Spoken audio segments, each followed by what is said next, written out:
Hey everyone, welcome to this week's NSFW. Yay! If you're not aware of it, we say fuck all the time. Fuck.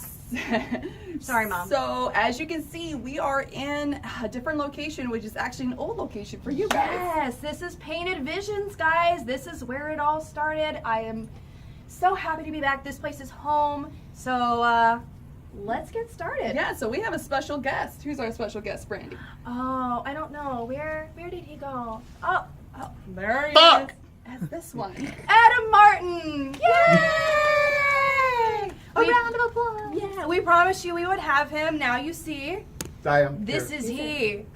This is he. So, yes. Are you excited to be back? Sure. Are you excited to be back? Yeah. Gotta build my energy, man. I know. The beer's taking it all right now. Okay, I'm sorry. It is a pretty massive, epic. It was not fun while you were on the other coast. Oh, I'm sorry. We didn't mean to meet. We left you.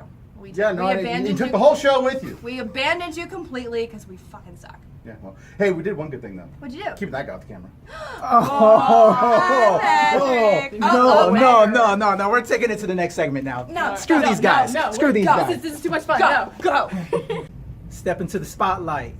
Y'all loved that line, didn't y'all? I did. All right, what's going on, y'all? This is Patrick, your producer, former host of New Release Wednesday. I had to come in and speak on the Black Panther teaser trailer because I am super, mega, ultra excited, y'all. I've been waiting for this moment. We finally saw Black Panther introduced into the Marvel Cinematic Universe with Captain America Civil War, and now we are getting the film, y'all. I'm just, So I had to speak on it. Because I've been a fan since I was a kid. Again, as a person of color, as a nerd of color, we had very little superheroes, and so Spider-Man and Captain America were my guy, as well as the X-Men. Those are kind of like what me as a person of color kind of gravitated to, because they were a little bit different and weren't accepted.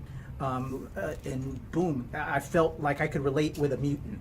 I could relate with an Inhuman, and Black Panther and Luke Cage being a little bit too stereotypical for me. With Black Panther, I at least had a king that I could kind of look up to. He, ruled Wakanda. It was a little bit more gravitas there, so super excited about the Black Panther trailer. So I want to kind of give a little bit of tidbits that we saw from the teaser trailer to kind of get you gassed up and ready, since we have a long wait. It's kind of crazy that they put this out here now, but it's got me excited, and so I want to fill you in on some of what you saw. When the teaser trailer opens, we see Ulysses Claw, who is one of Black Panther's major villains, as well as Everett Ross, who is a member of the CIA and was Black Panther's liaison in a very important series that I'm a huge fan of. It was done by Christopher Priest, the Black Panther Complete Collection. I'm going to show that to you real quick. This kind of showcases that. It was the first 4 issues of, I think it was Volume 3 of Black Panther. It was called The Client, and it's captured in this complete collection right here. That's where we first get introduced to Everett Ross, who is the liaison for BP in the States. And then we see a little bit of Killmonger, who we see in the trailer. That is the character played by Michael B. Jordan, who was part of Wakanda, but he was cast away, and now he's trying to usurp Black Panther and kind of lead a revolution in Wakanda. So that's Michael B. Jordan's character. We also got to see Shuri, who I was super excited to see. That's his younger sister, who also recently, actually wouldn't say recently, but in a previous volume of Black Panther, takes over the mantle of the Black Panther title, gets the suit and everything. So that was really cool to see her in the trailer. She actually was the one with the gauntlets. That was pretty sweet that we saw. Who else did we see? Just so much stuff in there. The track, I wanted to talk about the music because that music was just hitting. If you love that track, because I'm a big music head, that was Run the Jewels, featuring LP and Killer Mike. The song is called Legend Has It. It was, I think it is. If not, I'm going to put that right here. You're going to see it to the side. I'm going to put the correct title. Love that. That beat was in my head ever since the trailer. That got me pumped. I think that got everybody that saw the trailer pumped. Like, I walked around with my chin up saying, like, you want some? Because that just got me really blasted. So I really enjoyed that. There, Run the Jewels, Killer Mike, LP. Check that out. Some other recommendations to get you ready for the Black Panther film for when it finally drops. Reginald Hudlin and John Romita Jr., who are just 2 amazing talents. They did a 5-issue story arc called Who is Black Panther, which kind of gave a little bit more background on the origins of Wakanda and all the players that you see, and as well as you saw in that trailer. So check this out to get a lot of that information. And I would be remiss for not spotlighting the current storyline with Ta-Nehisi Coates. We didn't have issue 1 here. I painted. If you want it, they'll get it for you here. But we have issue volume 2 and volume 3 here. I painted of the current Black Panther, written by Ta-Nehisi Coates, who's an amazing storyteller. I suggest you check it out. Just some good stuff. But yes, there's been a lot of Black Panther over the years. Jungle Action, where he made his first kind of regular standalone book. Made his first appearance in Fantastic Four, 52 or 53. I have a couple copies of that. Love that. Check that out, especially if you're wanting that book because you want to grab some of this stuff. A lot of good stuff there. If you want any more ideas of what you want to check it out, shoot a question in the comments and I'll give you a recommendation. But Black Panther, y'all, we still got a year. It comes out February 14th. I'm going to have a great Valentine's Day, y'all. Check it out. My wife's right over there. Don't know what to do. Jesus. Let's kick this off, man. Oh my goodness. Second week of Rob's irritable bowel syndrome. Rob's And rants. It's one of those things like this topic. So in 95 or something like that, San Diego Comic-Con tried to copyright the term Comic-Con. Be it Comic Space Con, Comic-Con, Comic Convention. This stuff's been going on since the 60s and 70s, and you can like look up the old historical photos of Frank Miller actually going to these things and interacting with human beings. And I think Alan Moore may have done that on the other side of the pond. I don't know, like he's off doing witchcraft and all that shit now on Twitter. And Frank Miller, God bless him, is still with us, but I don't think he was going to see the end of Master Ace, and this has nothing to do with anything. But Frankie, we are so relieved that you are still with us, buddy. But anyway, so the San Diego Comic-Con bastards who want to charge $100 per day a ticket, who want to just have those things where like human beings fight each other in a pit to actually get a 4-day pass. Gladiator! Fuck you, we want money. Yeah. The people who live in Hall H and literally like have pee bags, like, because they literally can squat the whole damn time. Which is disgusting. We went to go see Let's put it out. Kevin Smith and Jason Mewes. Happy belated birthday, Jason Mewes. It was his birthday this week. In San Diego, right after St. Patty's Day, and Kevin Smith's like, San Diego, do you guys like San Diego Comic-Con? And this overwhelming Kevin Smith fans in there like, fuck San Diego Comic-Con.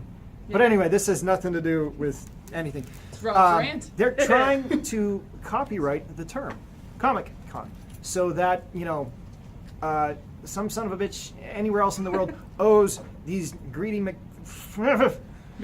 Yes, thank you. Fuckers. Greedy McFuckfucks. These bastards money every time they use the term. So this is like right now, Salt Lake City Comic-Con, the two key leaders flew out to San Diego to fight this, and I think Thursday they determine whether or not it needs to go to federal court. Oh, God.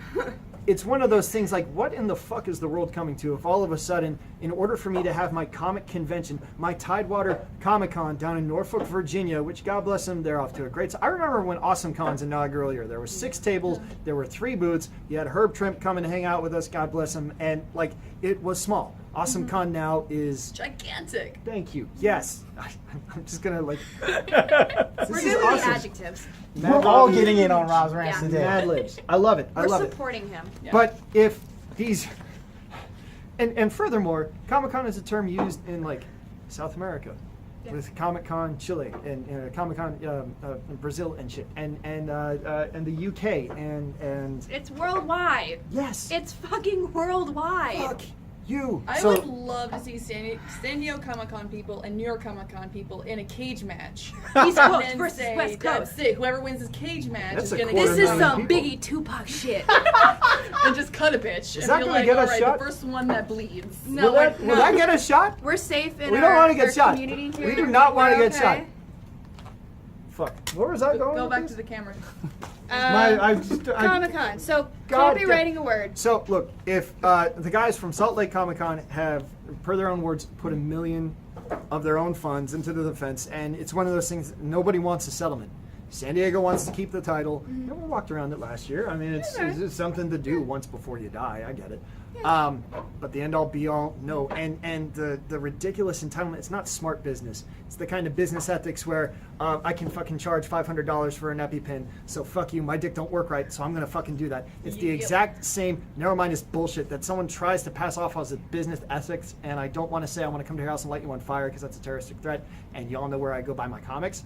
But it's a complete and utter lack of integrity trying to pass this off as smart business. So Salt Lake Comic-Con, We're rooting for you. We want to see you succeed because, I mean, shoot, East Coast, Baltimore Comic-Con in September, There New are York over Comic-Con 20 in October. conventions that got Comic-Con. There's not a It's damn all- thing that San Diego Comic-Con is doing to support any other convention. It's a warped sense of entitlement. They do not need to succeed. I have no bottle of Jack Daniels to dramatically grab as I walk off the fucking end of this camera, but You fuck's can sake, dramatically it's go wrong, like, "Hey." and it's like I tell my dogs, stop eating your own shit. There Has you go. nothing to do with anything. You but can I- carry I can Brandy tie off the if dog. you want to. That is. There's no that's room back terrible. here. That was terrible.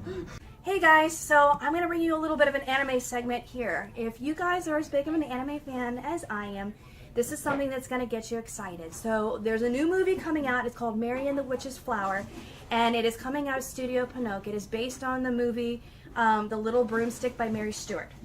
So you guys probably haven't seen a lot of stuff in theaters lately, so this is something that hopefully you guys are going to be as excited about as I am. The whole premise of this movie is that there's a little girl and she gets the powers of a witch, but it's only for one night. So you're going to watch and you're going to see a little bit of things that might remind you of Kiki's Delivery Service by Studio Ghibli. But if you are a fan of Studio Ghibli, I think you're really going to like this as well. They've had 2 preview trailers come out so far. They've had a 3rd trailer that just dropped that was awesome, and it gave us a little bit more than what we were getting with the first 2. So I am definitely excited to see this one. I am also excited, speaking of Studio Ghibli, to kind of remind you guys, if you weren't unaware, that Studio Ghibli films are coming back into theaters for a limited time. If you've only seen them on your laptop, if you've only been watching Crunchyroll or seen it on DVD because somebody's mom's brother, sister managed to somehow get this for you, this is going to be an awesome experience. So between June 25th and the end of November, all of the major Studio Ghibli films are going to be coming back. So Kiki's Delivery Service, Howl's Moving Castle, Castle in the Sky, all of these. So they have, I believe, like full passes that have come out. And I think a lot of places may have sold out of those already, but you can buy the individual tickets to go see these movies.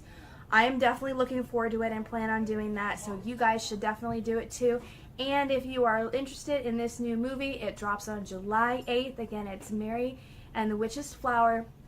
And if you haven't seen the trailer for it, I got something for you right now. You ready for this?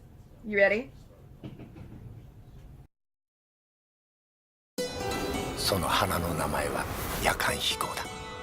この森にしかなくて、しかも7年に一度しか咲かないとしている。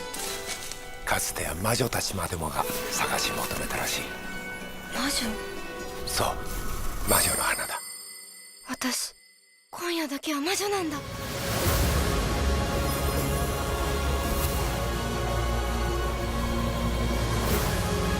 ようこそエンドア大学へ。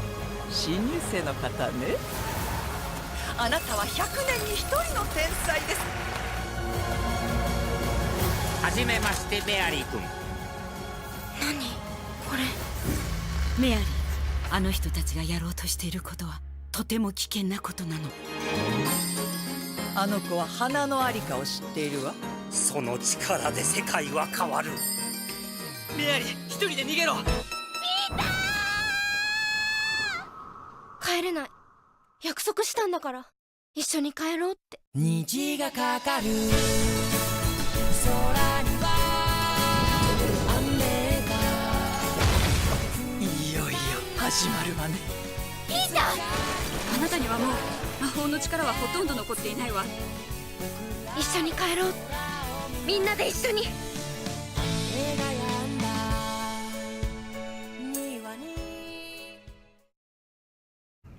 Hey everyone, so like I said before, we're going to be talking about E3, and this is going to be a little longer since so much has been going on. And if you've been following me for a while, you know I am a huge gamer. I love Nintendo, I love PlayStation, I love Xbox. I'm not one of those Xbox only, PlayStation only, I love it all. So let's start off with Nintendo. Nintendo Switch is kind of shocking everyone with them actually partnering with Bethesda with the new Elder Scrolls Skyrim, which is going to be on a handheld system, which is kind of opening up an entire realm of new like RPGs of that caliber to be on a handheld. I'm pretty excited about Nintendo finally getting to work with something other than just Mario and Zelda and the typical like stuff they usually do.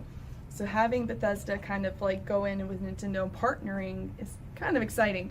They haven't told us when it's going to come out yet, but I'm anticipating hopefully it'll be next year or at the end of this year.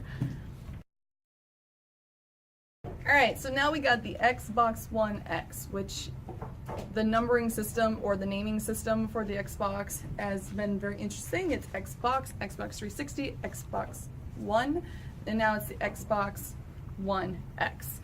I kind of like the original name, which was Project Scorpio. Xbox Scorpio kind of would have been a cool name. I have no idea what they're doing. I kind of like PlayStation's 1, 2, 3, 4, and it's very basic, whatever. But what really kind of like shocked everyone was Xbox One X is going to be backward compatible, which honestly all the systems really should be doing at this point, since like PlayStation isn't selling PlayStation 2 anymore, and then the 3 eventually won't be sold anymore. That if you don't do backward compatibility, if a system breaks, where the hell are you going to get one other than trying to find one on eBay, Amazon? It's going to be so much money. You're like, ugh. So I'm excited for it for new gamers. I have the Xbox, the 360 and the One. I don't need to go buy another Xbox One just because it's backward compatible. It is very powerful. It's probably one of the most powerful new systems that's come out, but it's for a $500 price tag. I think I'm gonna wait till my One breaks. So check it out if you don't own an Xbox. Definitely should pick it up. It looks, I mean, it's pretty amazing. Just from the engine, from the HD quality. I'm like, go ahead and check it out, guys. Oh my gosh. So literally was sitting at work, kind of like, my phone kind of gives me these notifications, and Shadow of Colossus popped up, and I was like, what about Shadow of the Colossus? What is this? And they're saying that it was gonna be back and it was gonna be beautiful and all of this stuff, and I'm like, what are they talking about? Apparently they are having a remake of Shadow of the Colossus on the PlayStation 4. Now, typically when you see a remake, it's usually like remake is an HD remake, which really just looks like they put a powerful Snapchat filter on it to make it look prettier, and it's really throwing your money away on some game because it's really not a new game. However, for this one, it's legit an entire new remake. They literally remade the whole game for the quality of the PlayStation 4. You have to check out this trailer. I was getting chills down my spine. Shadow of Colossus was an amazing game when it came out, and every time that I still play it to this day, and I'm so excited to see it on the PlayStation 4, and that a new generation of gamers are going to see how amazing the game was and the series is. So you gotta check out the Shadow of Colossus. Alright, so my least favorite moment probably of E3 right now, I guess if you're a fan it's great for you, but Assassin's Creed, we're getting another one. Because we all wanted one, apparently. Everyone. Except everyone really didn't. So Ubisoft kind of did what no gaming company should do. They literally shit out Assassin's Creed games like they went to Chipotle. Like literally every freaking other month we were getting a new Assassin's Creed game. So they finally took 2016 off.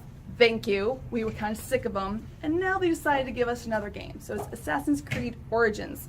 Which, okay, being in Egypt is a lot different than the consistent European setting we were always getting. Oh yay, I get to climb up the pyramid. Yay, that's Wouldn't new. that just be Prince of Persia? Kind of, yeah, Prince of Persia, but no. Better budget. And you forgot about Connor. Oh, and Connor, let's forget. No, we didn't forget about Connor. I actually really liked Black Flag, but it was kind of open world-esque of a pirate game, which really wasn't an Assassin's Creed game. It really was just a pirate game. But yeah, so Assassin's Creed Origins, what really pisses me off, guys, the collector's edition for this game was the pre-order was released, $800 freaking dollars. It's not even the system. It's just a bunch of shit you can buy with the game. Like, oh, here's a collector statue and a collector book and a collector $800 fucking dollars. That's somebody's mortgage right there. That's somebody's rent right there. And I'm like, I don't know where Ubisoft decided in their little brains that $800 was okay. I'm like, all right, guys. So you're a huge, Assassin's Creed fan. I have friends who've got tats of Assassin's Creed. I know that they are going to love it, but even they were getting sick of it. This might be a good for you. It looks very much the same as everything else. I like they took a year off because the quality may be better than the stuff, and it was meme-worthy, some of the glitches. Like, just go back to all the games and just go Assassin's Creed glitches. Google that, guys, because some of them were amazing. But yeah, so Assassin's Creed Origins is coming out. It's coming out in October. I guess if you really want to play it, go ahead and waste your money. If not, be like everyone else and buy a better game. Alright guys, and the last one I'm going to talk about is from my BioWare, my babies, my everything. I even cosplay Commander Shepard for Mass Effect. I love my BioWare in the original Mass Effect. Mass Effect Andromeda is a fun game. I actually haven't beaten it yet. I'm only like probably 2 hours away, about 120 hours into this game. Beautiful worlds, wasn't exactly the Mass Effect I was expecting, but I really like it. Everyone who just said it was just total shit sucked my dick. It wasn't great, but it's not that terrible. It's just a fun game, but you can wait till the price tags goes just a little down if you want to. So they're coming up with a new IP. I don't even know why we're still using the term IP for new franchises anymore. It kind of seems a little strange to me. It's like intellectual property. No shit, okay? But Anthem. So Anthem kind of looks like a hybrid between Iron Man, Attack on Titan, and Avatar. Like the trailer that came out, it was a beautiful Avatar-esque kind of world. You can see this Pandora, all these little monsters, and then you can't, apparently the people can't live outside these certain realms without Iron Man suits, and you get to like booster around. It kind of looks cool. You literally are Iron Man. The trailer looked awesome. BioWare, it looks like they spent a lot of time and work on this game. Some are saying in the comments that they spent more time on Anthem than they did on Andromeda. Who the hell knows? I do know one thing that BioWare does do is they care about their employees or their users, because literally every time we have a problem with the game, I'm always seeing them doing new patches to kind of fix something that they have done. So it's one thing about BioWare that I really do love is that they listen to the players. So Anthem, I think it kind of is maybe the game that everyone really thought they were going to get with Mass Effect Andromeda. Who knows? Some people are saying it looks like Destiny. Destiny was literally a pile of shit, and I played 3 hours of it and put it away because it wasn't worth my time. I'm sorry, I really don't like Destiny, and I don't know why other people do. So yeah, so BioWare, I'm pretty impressed with the trailer. I'm pretty impressed with the gameplay. It again, the fact that it looks like Iron Man fighting Titans is pretty awesome. So keep an eye, guys. So much more is coming out. E3 is not over, so keep an eye on E3 and all of the new stuff coming out. All right, thanks.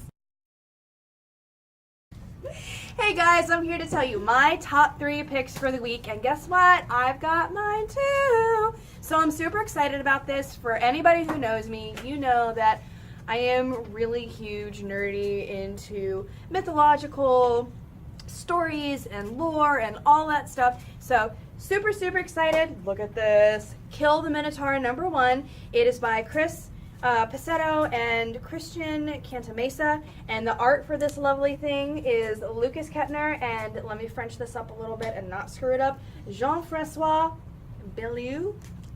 I don't know. I don't do French. It's pretty close, and I hope I didn't fuck that up too badly. But super stoked about this. So if you're a fan of things like the Iliad and the Odyssey, but you would rather read it in a little bit more modern times, I think this is going to be for you. If you like reading stories about how Minotaur is walking around with his head cut off, this one also might be for you. If you like stories that are about people trying to gain power and take over, this one is for you. So Kill the Minotaur #1 is my first pick.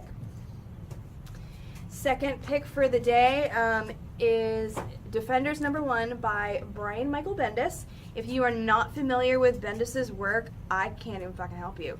Like, the man has been around forever. He has done just about everything. Name a comic, he has probably done it. He has worked all over.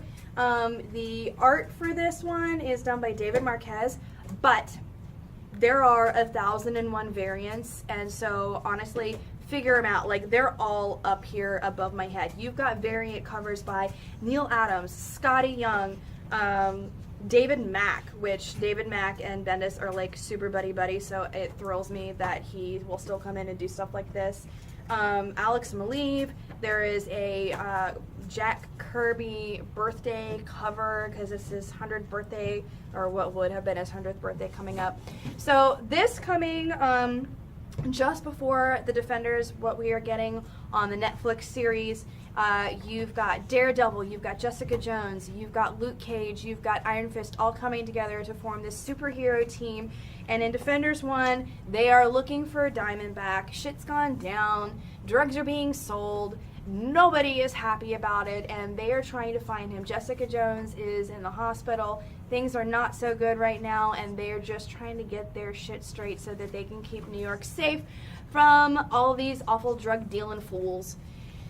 So Defenders #1, and my final pick.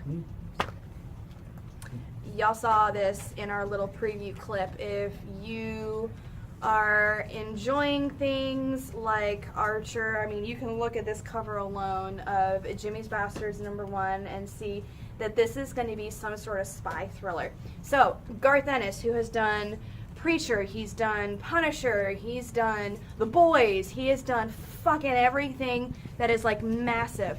And my husband right now is standing behind this camera freaking his shit. Would you like to come say something, honey? He did Hitman. And he did Hitman.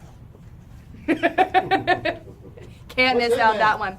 That's Rob's favorite. If you ever have a chance to meet my husband and experience in person any of his irritable bowel syndrome, fucking Hitman, man.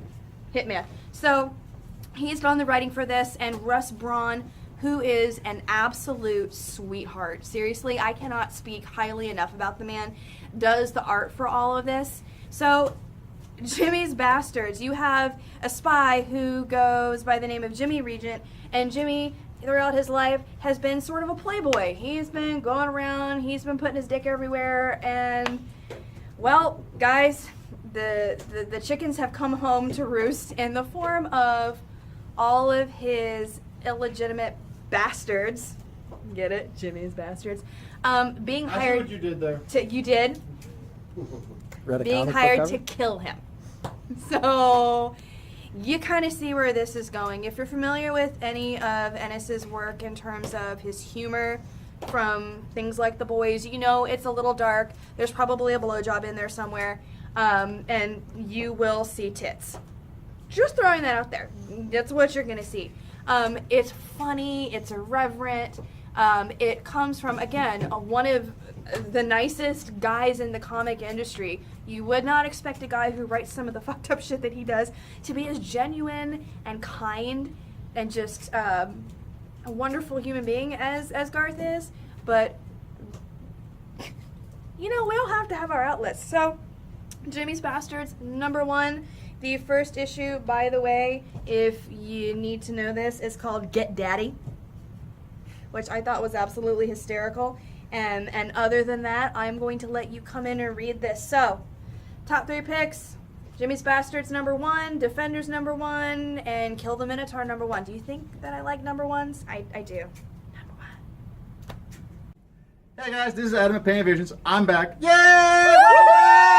Woo! And yes, I have a big beard now. It happens. So for my top 3 picks, my first one's going to be #3, Godshaper. This book is absolutely ridiculous. It's set in some weird, kind of huge speakeasy kind of life where people have these personal gods that do their things for them. And the more riches they have, the bigger their gods are. Well, there are these people that have no gods, no godlies. Well, they have the ability to manipulate and change gods in all the crazy ways. They're kind of like American gods? No. Nothing like it. American God's completely different. But really good, especially like Genie Gay Sex. So I'm going to go ahead and move on to #2 now, but come in and pick up Godshaper. So, for my #2 pick that Patrick rudely interrupted the first time, it's going to be Batman Dark Days, The Forge. Sorry, I couldn't remember if it's called The Casting, because that's the next one. Alright, so this one is a really interesting story where, surprise, surprise, Batman's holding a huge secret from the entire DC universe.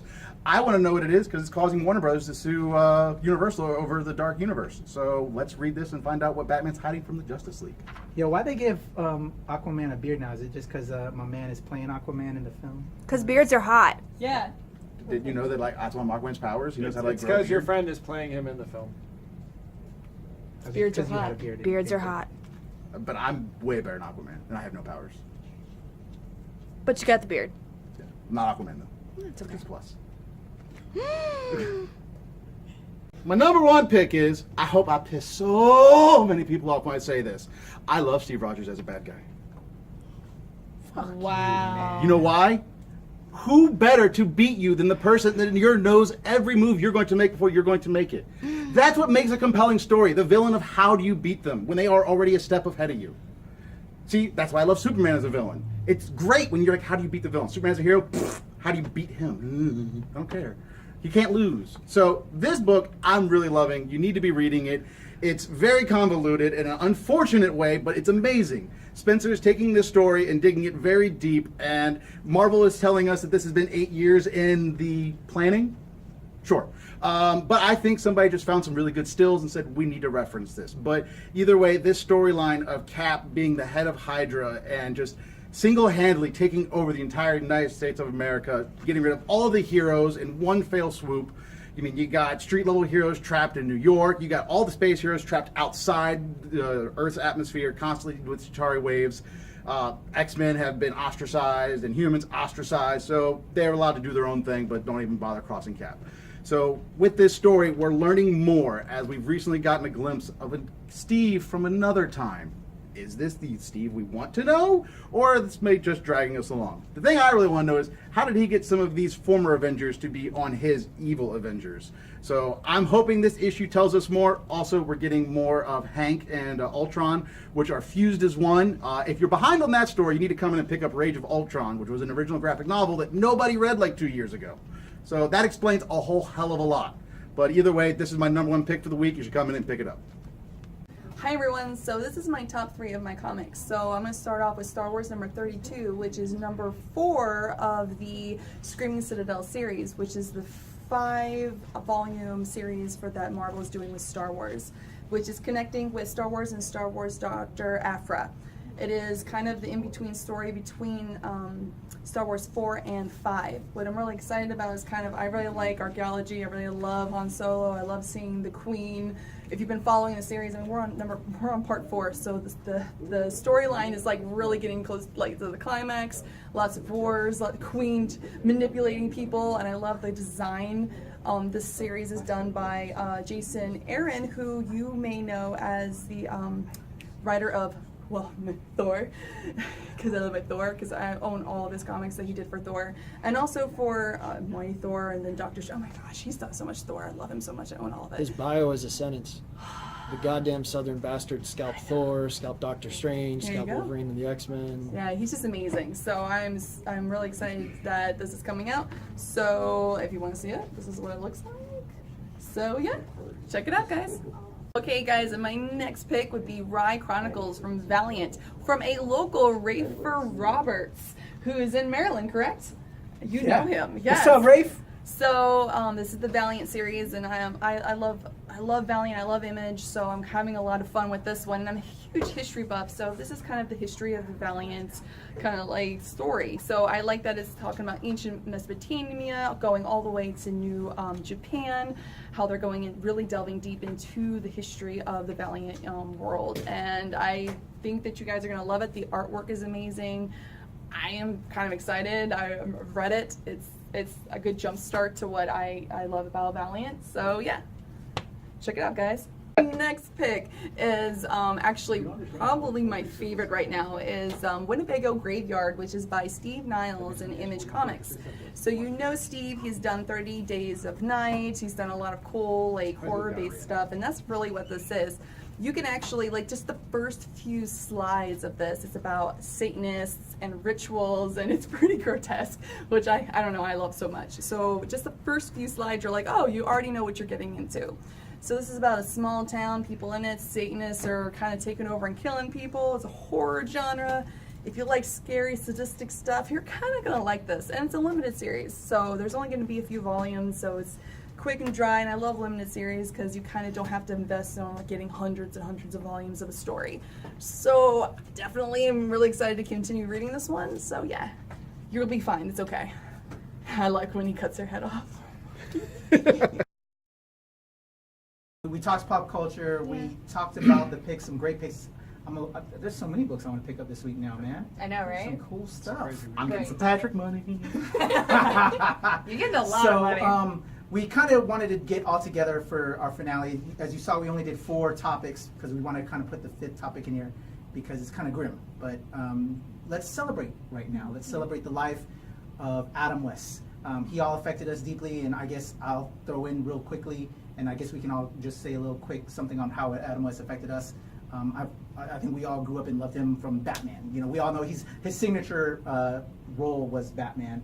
Then he moved on to Mayor Adam West, and he's the mayor I want to have. But for me, he was my first live-action Batman. He was the first person I saw from the pages of a comic book that was in a suit and was it. And his voice is so distinctive that, to me, really emulated what a detective would be. You know what I'm saying? He might not have been the detective, you know, from everything else, but his voice is. When I heard him talk, like, okay, we're getting ready to find some shit out. This is going to be cool. So, my condolences to the family, but that's my memory of Batman is his voice and how distinctive and just, you know, him being the first live action Batman I've ever saw. Well, I only have one memory of the early Adam West Batman show, and what it was is I was out camping, but instead of enjoying the wilderness, I sat inside a trailer and watched satellite TV of a show I'd never seen before. Couldn't tell you if I was entertained or dumbfounded, but either way, I watched it for hours, and it, like Patrick said, it's iconic. We all know it. Whether you make fun of it, parody it, or love it, it's all something everybody knows. And yes, he was a very good man. I never met him personally, but a good buddy, Billy Tucci, who runs the con circuit, can't wait to see him at Heroes next week, mentioned that Adam West would swing by his booth every time they ever show together, and Billy's got a bucket with a small little, the lilies for veterans. It's a $1 donation, poppy. And Adam West would always swing by and make a donation for the vets, for that cause. Can't appreciate that enough from just a solid gentleman up to the end. Yeah, one of the things that I think has stood out most about him throughout his entire career is just the positive attitude. I mean, when you think about Batman, it's it's the Dark Knight, but Adam West was the bright knight. And he really shone like a beacon at a time where we didn't have a lot of comic book stuff out there. We had what was on the page, and then here he comes on TV, and he'd done these other roles before in spaghetti westerns and these small bits, and then we see him in something that honestly only lasted maybe about 2.5, 3 years. I mean, it was not a really long run, but it became so well ingrained into our culture and, I mean, at least comic book society. I mean, it speaks a lot to who he was as an actor, but just the amount of people who have come forward to say these beautiful things about him. I mean, even a very tearful Kevin Smith was interviewed and could not contain his emotions just on how much Adam West touched him and his life personally. I mean, and when you get somebody like that who's just openly weeping, I mean, I think that speaks volumes. But yeah, just a very positive role, positive force in the comic world. I actually had the honor of meeting him at Monster Mania down in Hunt Valley in Maryland a few years ago, and they had most of like the Batman crew there, like Rob. I wanted to go to that one. Yes. Oh man. What I loved about him, because when I was younger, we watched Star Wars and Star Trek, but whenever like the old Batman show was on, we could watch it, but we didn't grow up on that. Yeah. But I liked the colorful POW and everything, Yeah. so of course I wanted to meet Adam West, and I was like, this is going to be the coolest thing. It did not matter who came up to the booth. If somebody wanted to sign something from Mayor West from Family Guy or any of his other stuff, and Batman, he just lit up, and he would just try to do, he would make like the funny Mayor West voice, and you know, when you go to a convention, most celebrities kind of look at you like people are a little socially awkward or whatnot. Everyone kind of gets that standoff. He was shaking people's hands. He treated everyone equal, and I thought that was such a testament to his spirit on how it didn't matter. He just loved his fans. And I just, when I walked up, I shook his hand, and he signed something, and he said, you know, have a great day, and he made it very personalized, and I'm not used to that with like celebrities there to sign and go, and Yeah. so that's my favorite memory. They're seeing thousands of people a day.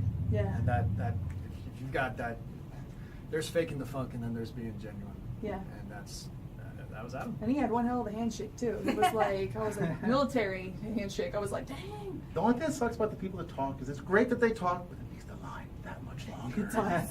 And you just want to say how much I love you and this and that. But yeah. So it Adam does. West, I know you're looking down at all of us. We thank you for everything you have done for us and given to our community and to your family. We send our prayers and condolences. But you live on right now and do your work, so we appreciate you. And from all of us here at New Release Wednesday, that's our show for June 14th, 2017. Yay! I was about to go back to 2015 when we Back last in time. were in this store. Oh, Jesus. Thank you to Adam for letting us film here. You'll be seeing him back on the show a lot more often. Good. To Rob, introducing our new Rob rant segment. We gotta have more rants from Rob because he's More awesome. rants. And Brandy and Liz will be back at Strange Manor for the next episode, and then probably another location. We're going to work on that location, and then back here. We'll be coming back here more often. This is our home. So Thank you for Anything having else, us. Oh no, thank you for coming. I appreciate everybody coming Thank and you, having some Adam. fun. Thank Where you, can they fucking. find you on Twitter and Instagram? At Painted Visions. Yeah, Painted Visions. Did Brandy get her Twitter together? Because I'm throwing that all over this I am thing right old now. and I don't Twitter. She's I at have the one. NRW. It's what? Okay, he knows my Twitter handle. What is it? Spun Lucid. Okay, at Spun Lucid. That's bad. I'm gonna add it. It's right there now. I actually have a Twitter handle, but my right Twitter here. is only for creeping. Oh, Oh, I like that. Yeah, no. I don't post things. I just find things. just stroke the beard and we'll. You don't admit. Okay. All No, right. you do. Yeah, That's okay. the episode, y'all. Make sure you like, follow, subscribe. Liz, Brandy, Adam, Martin. All right, guys. Bye, guys. Bye. What's up? You're weird. I like you. I'm sorry? No, I